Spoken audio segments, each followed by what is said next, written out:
bienvenue sur le podcast Hygiène de vie, qui t'aide à retrouver une vie plus équilibrée et plus sereine.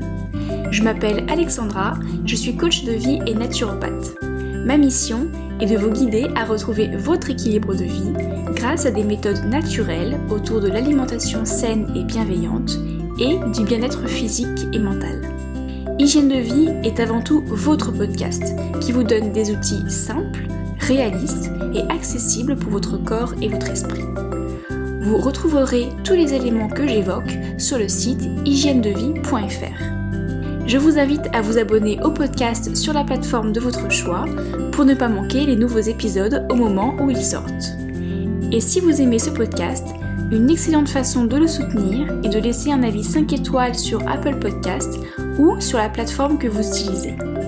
C'est ce qui permet à d'autres de le découvrir et d'en bénéficier plus facilement. Il est à présent temps de vous installer confortablement et de profiter.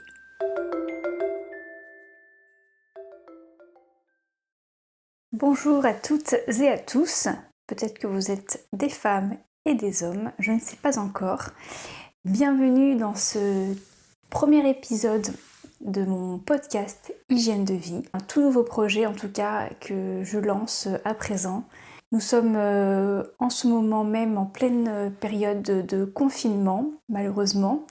Et en même temps, j'essaye de voir les choses de manière un peu plus positive. Et j'avais en tête depuis déjà plusieurs mois, voire même une grosse année maintenant, de lancer mon podcast. C'est un projet que j'ai toujours gardé en tête et en même temps que j'ai souvent repoussé parce que plein de choses à faire entre deux, plein de priorités à mener et c'est vrai que je n'ai jamais vraiment pris le temps de m'y mettre. Et c'est à présent chose faite, je me dis que je veux bien profiter un peu de cette période de ralentissement, cette période où on est au final un peu cloîtré et enfermé chez soi. Et je me dis que c'est l'opportunité et c'est peut-être un bon signe et le bon moment de m'y mettre vraiment.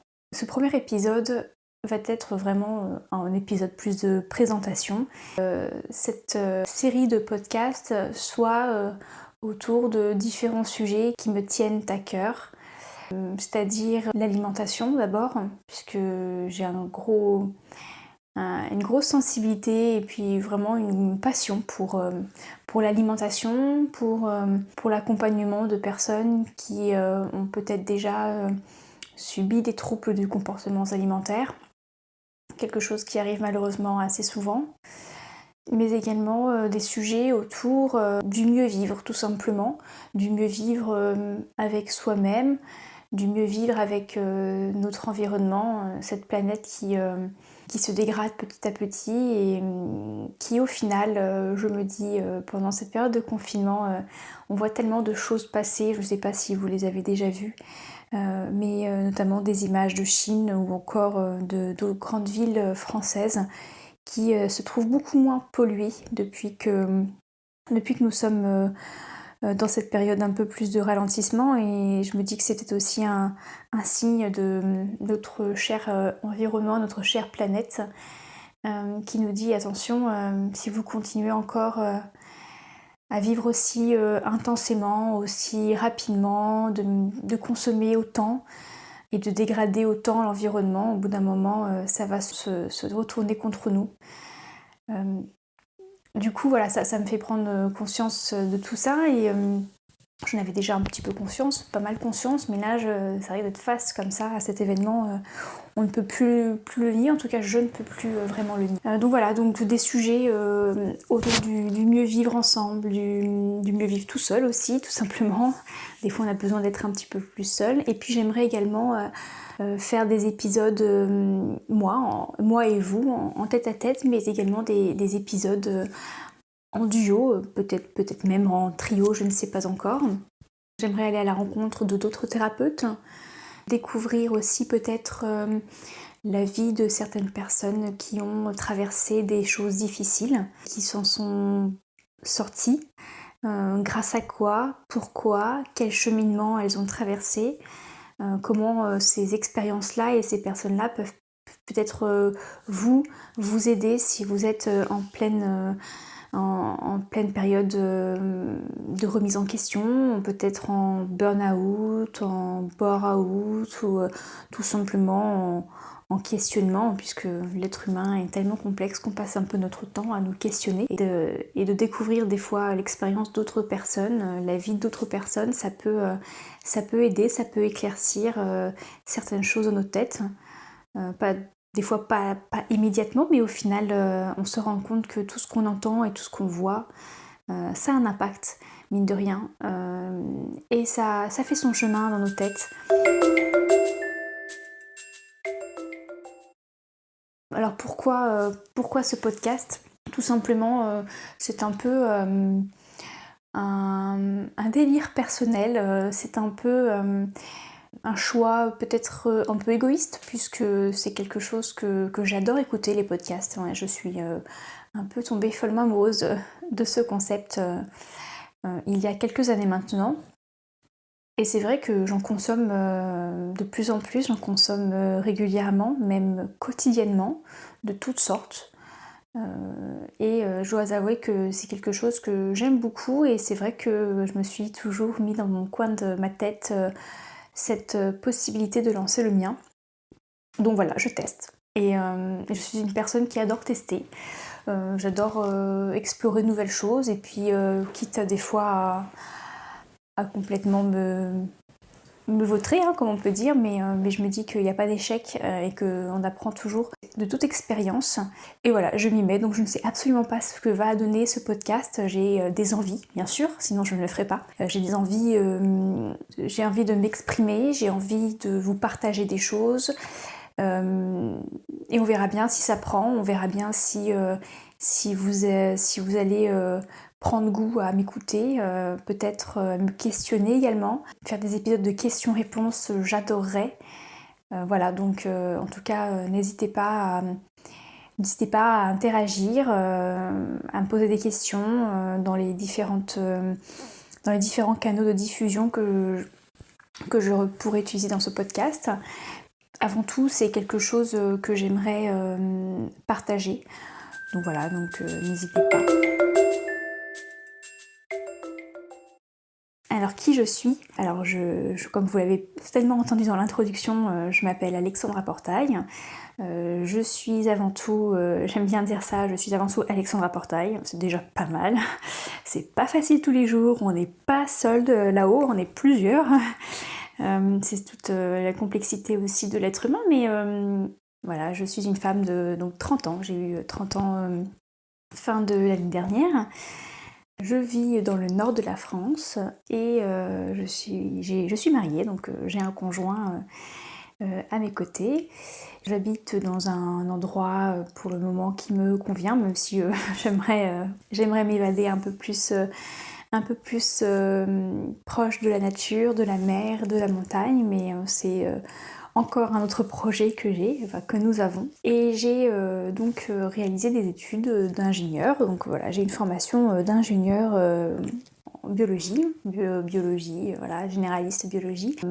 Donc ça c'est ma formation initiale, mais c'est juste une formation, hein, c'est pas qui je suis. En tout cas, ça m'a apporté énormément de choses. J'ai travaillé pendant plusieurs années en tant que salariée dans la conception de produits. Et il y a quelques années maintenant également, on a décidé avec mon conjoint de tout plaquer pour partir voyager en Australie. On a voyagé, on a eu une magnifique année de voyage, d'exploration, d'apprentissage. On a beaucoup travaillé au final, on a travaillé quand même, on a travaillé 6 mois. Moi, je travaillais 6 mois non-stop en coffee shop, donc dans un domaine que je ne connaissais absolument pas. Ça m'a énormément appris, j'ai adoré le contact direct avec des clients. Ça m'a permis d'apprendre la langue, bien sûr, moi qui suis quelqu'un de très active, c'est vrai que c'était un métier qui m'a beaucoup fatiguée, mais qui m'a vraiment beaucoup plu également, avec beaucoup de reconnaissance de manière immédiate, dès que voilà, c'est bête à dire, mais on sert un produit à une personne, un café, on le voit arriver, on voit arriver cette personne-là au loin, on connaît ses habitudes et on le satisfait de manière immédiate. Cette personne nous rend un sourire et c'est tellement gratifiant. C'est quelque chose que j'avais très peu expérimenté et vécu pendant mes différentes années en tant qu'ingénieur salarié. On travaille sur des projets plutôt moyen et long terme, où on ne voit pas vraiment la fin arriver. Et puis la reconnaissance, oui, on a beau avoir de très bons patrons, enfin moi j'ai eu de très bons patrons, hein, je ne m'en plains absolument pas, j'ai eu vraiment de très bonnes relations avec ces personnes-là. Mais la reconnaissance, la gratification finalement salariale n'est pas quelque chose qui me nourrissait, qui me nourrit tout simplement aujourd'hui. Je m'en rends compte au fur et à mesure, on apprend un peu tous les jours. Le salaire, c'est un moyen indispensable à nos jours de vivre, on va pas se le cacher non plus. C'est ce qui me permet d'avoir un toit, c'est ce qui me permet de me nourrir et le budget alimentation n'est pas des moindres chez nous. On est 2 co-mangeurs à la maison. Mais c'est pas ce qui va m'apporter du plaisir et de la satisfaction personnelle en tout cas. Et donc c'est chose que j'avais quand j'ai fait quand j'ai eu cette expérience-là en Australie. Donc voilà, je m'en suis rendu compte, j'ai commencé à m'en rendre compte à ce moment-là, de ce besoin-là. Et puis après on a voyagé pendant 6 mois, on a comme beaucoup de ce qu'on appelle des backpackers. Donc on est parti, on a fait le tour de l'Australie, la Nouvelle-Zélande qui est un pays juste splendide que je vous conseille mais à 3000% vraiment. Enfin moi j'ai adoré la Nouvelle-Zélande, j'en ai encore des frissons et les larmes aux yeux là quand j'en parle et je rigole pas. Ouais, c'était vraiment splendide en van, donc vraiment en toute autonomie, donc on se rend compte de ce que l'on peut faire, comment on peut vraiment se débrouiller, comment on peut vivre au jour le jour. Moi je suis une personne j'étais une personne qui, et je le suis encore hein, parce que depuis mon retour voilà, j'ai remis les pieds dedans, mais qui planifie beaucoup en fait, j'ai une forte capacité d'organisation. Et du coup je planifie beaucoup et ça en devient très fatigant, ça laisse peu place à l'imprévu. Je pense que je ferai un épisode d'ailleurs sur ce sujet-là. Mais du coup voilà, ce moyen de vivre, cette manière de vivre en Nouvelle-Zélande a été vraiment incroyablement enrichissante. Et puis ensuite on est parti, on a fait un petit peu de périple en Asie, donc on a parcouru le Japon, la Thaïlande, le Vietnam et Bali, pour ensuite revenir en Australie pour terminer nos dernières semaines de cette année-là. Donc c'était en 2015. Début 2016, on revient. Je reviens en France et je reprends un travail de salarié dans la même entreprise qu'avant, en tant que, pareil, ingénieur conception de... J'étais contente de revenir aussi à une petite routine plus reposante, parce que finalement c'est très éprouvant. Enfin, c'était très éprouvant aussi l'année 2015 en Australie, aussi bien physiquement que mentalement. Et donc de revenir avec un confort plus certain, un salaire à la fin du mois aussi. Finalement c'est quelque chose auquel j'ai repris goût. Mais ça a duré finalement peu de temps, puisque très rapidement j'ai commencé, comme je vous l'ai dit en début d'épisode, il y a des choses qui mettent du temps à cheminer en nous, mais même si on ne s'en rend pas compte, ça chemine. Et j'ai commencé à beaucoup me documenter sur le bien-être, sur l'environnement, sur la médecine, sur les médecines un peu non conventionnelles, sur même les médecines traditionnelles.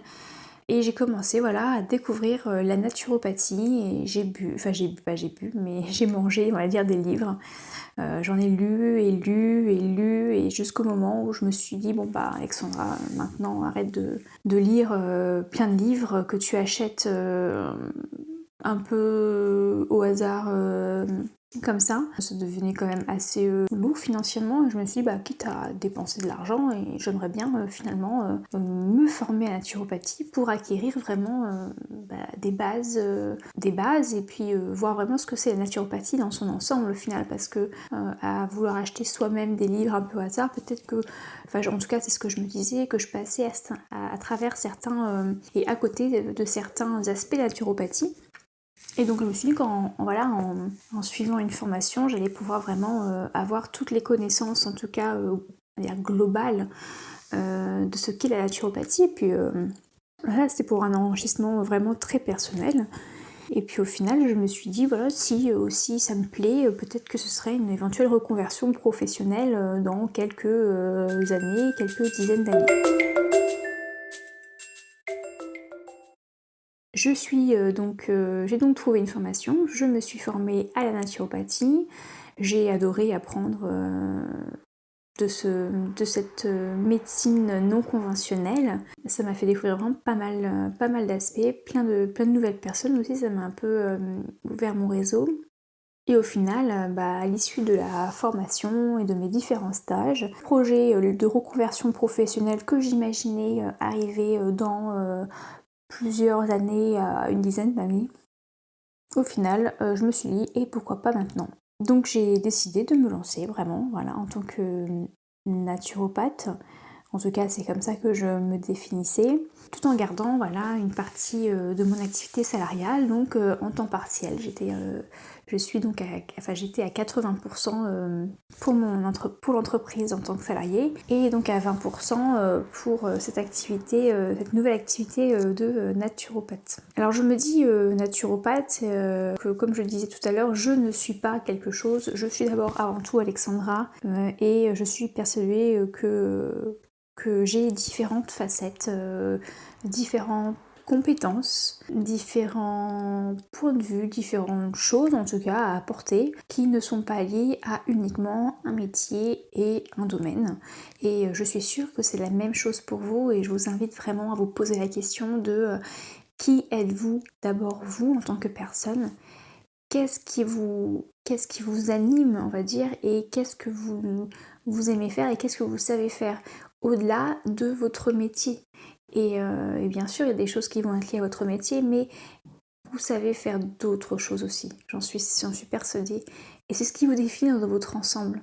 Et j'ai pris conscience aussi, c'est pas que j'ai pris conscience, c'est que je commence, et j'ai commencé il y a quelques mois maintenant, et je commence aussi à assumer que je ne suis pas que ingénieur ou que même naturopathe. Parce qu'au final, à l'issue de ma formation, je suis retombée un peu dans ce piège, entre guillemets, en me disant, voilà, je suis formée, je suis naturopathe. Non, je ne suis pas naturopathe, je ne suis pas ingénieur et je ne suis pas informaticienne, je ne suis pas un métier. Je suis juste une femme, une personne avec différentes expériences au sein d'une même vie, et j'en ai pas fini d'avoir des expériences, j'espère bien. Et donc du coup, chaque expérience m'apporte des compétences et des envies qui évoluent au fur et à mesure. Et donc je pense, apporter des choses à ce monde qui sont potentiellement intéressantes pour certaines personnes à un instant donné.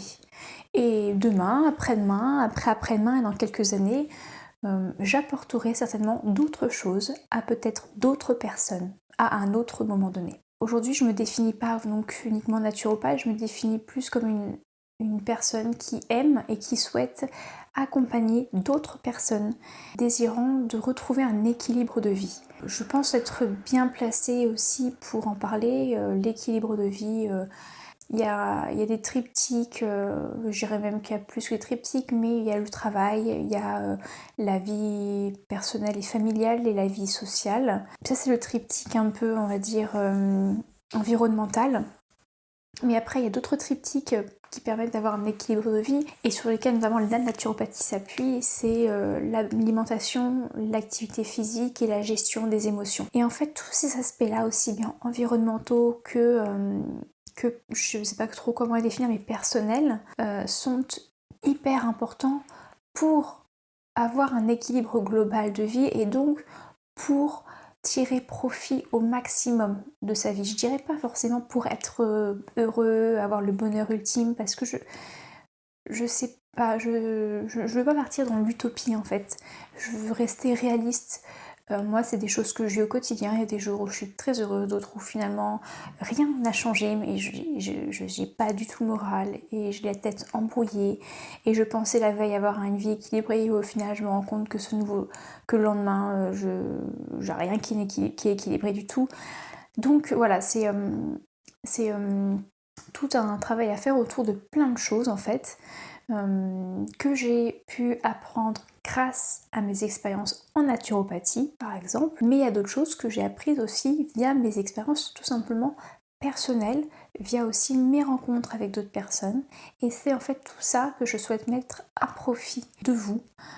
C'est-à-dire, voilà, je me définis plus comme étant une personne qui va vous accompagner, va vous guider à retrouver un équilibre de vie global, et en fonction de votre peut-être entre guillemets déséquilibre actuel, qu'est-ce qu'on va devoir et qu'est-ce que vous allez devoir travailler, améliorer, redresser, réintégrer pour retrouver un équilibre et que vous ne soyez pas un petit peu bancal en fait. Si je puis me dire, si je puis dire ça. Et donc c'est un travail qui n'est pas simple, et souvent on a besoin d'aide en fait, que ce soit une personne, que ce soit par un podcast, que ce soit par des émissions télé, que ce soit par des vidéos YouTube, que ce soit par des lectures. Voilà, on a besoin de plein de choses autour en fait, et donc c'est ce que j'aimerais véhiculer à travers mon podcast. Mais à côté de ça, donc je pratique aussi donc la naturopathie. Je m'appuie donc sur mes connaissances en naturopathie pour pouvoir faire cet accompagnement là. Donc je réalise des bilans de vitalité, je réalise des bilans alimentaires, des séances de réflexologie, des ateliers pratiques de bien-être, de respect de l'environnement, de zéro déchet. Tout ça en fait, ce sont des domaines moi qui me parlent, et je souhaite vraiment pouvoir flotter on va dire, et voler, je ne sais pas trop comment dire, mais de passer de l'un à l'autre, parce que finalement dans ma tête tout est un peu lié. Et donc je ne sais pas si depuis le début vous me suivez, parce que c'est un épisode un peu fourre-tout, vu que c'est mon premier. J'apprends, 2, il n'y a pas un thème particulier à part me présenter. Donc c'est un peu un épisode fourre-tout où je me délivre, en fait, je me fais un petit peu ma solo-thérapie. Hein. Mais voilà, en fait, tout simplement pour dire que, en gros, mon podcast, ce sera un peu tout ça à la fois. Il y aura des sujets certainement très spécifiques sur l'alimentation, parce que comme je vous l'ai dit, c'est quelque chose que j'adore, tout simplement. Donc des sujets spécifiques sur l'alimentation, les pièges du sucre, comment améliorer sa digestion par exemple, des choses comme ça. Puis il y aura aussi des épisodes plus sur de réflexion peut-être. Je pense qu'il y en aura quand même un certain nombre. Et puis surtout, j'aimerais prendre aussi du temps à aller à la rencontre de vous, de partager des expériences, que vous puissiez me partager les expériences, qu'on puisse discuter ensemble, et potentiellement que votre expérience puisse aider d'autres personnes qui nous écoutent. Et puis également vous faire découvrir peut-être d'autres thérapies naturelles, douces, à travers l'expérience et des personnalités qui les incarnent. Donc je pense, je vous fais un petit teasing, mais il y aura certainement de l'hypnose, du reiki, du yoga, parce que moi j'adore le yoga, et d'ailleurs je me forme au yoga cette année, c'est mon grand projet également. Voilà, je j'ai pas tout en tête, mais ce sera au fur et à mesure, et je pense que de toute façon des idées je ne vais pas en manquer, du temps un peu plus, mais des idées ça devrait aller. Voilà un peu pour ce premier épisode qui je pense dure déjà quelques minutes. Voilà, je sais pas non plus la durée des épisodes d'ailleurs. Peut-être qu'il y en aura un petit peu pour tout le monde, parce que je sais que moi en tant qu'auditrice de podcast, j'ai des épisodes courts que j'aime beaucoup, et puis des fois j'aime quand c'est un peu plus long, donc ça dépend tout à fait du sujet. Donc je pense que peut-être, alors ce que je vois un petit peu comme ça se dessiner, c'est qu'il y aura certainement des épisodes que j'appelle en tête-à-tête, où je suis toute seule à vous parler comme là, face à mon vision board et ma baie vitrée. Voilà, je suis dans ma petite salle de yoga pour tout vous avouer. Et ces épisodes-là, je pense, ne seront pas forcément très très longs, peut-être là entre 15 et 30 minutes, à mon avis, ça ne sera pas beaucoup plus long. Puis il y aura des épisodes beaucoup plus, je pense, longs quand je serai accompagnée d'autres professionnels, par exemple, ou de vous, d'ailleurs, si on fait des épisodes d'interview avec vous. Voilà, je pense que ce sera du coup un peu plus long. Donc je pense qu'il y aura un petit peu de tout, mais encore une fois là, je vous enregistre en direct live mon tout premier épisode. Je n'ai pas plus de visibilité sur le reste. J'espère juste que ça vous plaira. J'espère que vous allez être intéressés par les différents sujets. N'hésitez pas en tout cas à me faire des retours pour que je puisse les améliorer au fur et à mesure. De toute façon, moi je le fais parce que c'est vraiment un projet qui me tient à cœur et je voulais pas que ce soit un projet qui reste sur le papier. Alors peut-être qu'il va avorter rapidement, je ne sais pas. Mais en tout cas voilà, je voulais me lancer et voir ce que ça donnait. Donc je vais faire des choses que moi j'ai en tête et qui me tiennent à cœur, mais je veux avant tout que ça vous plaise et que ça vous serve. Donc voilà, j'attends vraiment de vos retours. N'hésitez pas non plus à le partager si vous pensez que ça peut aider d'autres personnes. Voilà, au plus je peux toucher le monde, au mieux les épisodes et le podcast pourra se développer et potentiellement apporter plus de mieux-être. Hein, c'est l'objectif et on en a tous besoin et je pense qu'aussi à être mieux avec soi, on prend conscience des enjeux, notamment environnementaux, qui nous entourent. À prendre un peu de recul sur les choses et pas être la tête dans le guidon, à s'épuiser. On se rend compte à quel point notre environnement, notre planète se dégrade. Aussi, je veux absolument pas être pessimiste, mais ça nous apprend en tout cas à prendre du recul. Voilà. Quand on prend du recul sur soi, en fait, au final, on prend forcément du recul sur tout le reste et ça ne peut que être bénéfique. Voilà, sur ce, je vais vous laisser. J'espère que cet épisode ne sera pas trop brouillon. Je vous souhaite une excellente journée si c'est le matin, une excellente après-midi ou une excellente soirée. Je vous dis à bientôt dans un nouvel épisode. Ciao! Vous retrouverez cet épisode sur hygienedevie.fr. Si vous voulez aller plus loin dans votre compréhension des outils que je présente dans ce podcast, si vous souhaitez vous sentir guidé pour vous aussi retrouver votre équilibre de vie, c'est précisément mon métier, en tant que coach de vie et naturopathe, de vous accompagner. Je vous donne rendez-vous sur mon site internet hygienedevie.fr pour retrouver toutes mes offres et services que j'ai imaginés pour vous. Si ce n'est pas encore le cas, n'hésitez pas à vous abonner sur la plateforme que vous utilisez pour ne pas louper les prochains épisodes et à le partager, puis laisser un petit commentaire qui me donnera, je suis certaine, un peu de baume au cœur. Je vous donne rendez-vous au prochain épisode. En attendant, prenez soin de vous.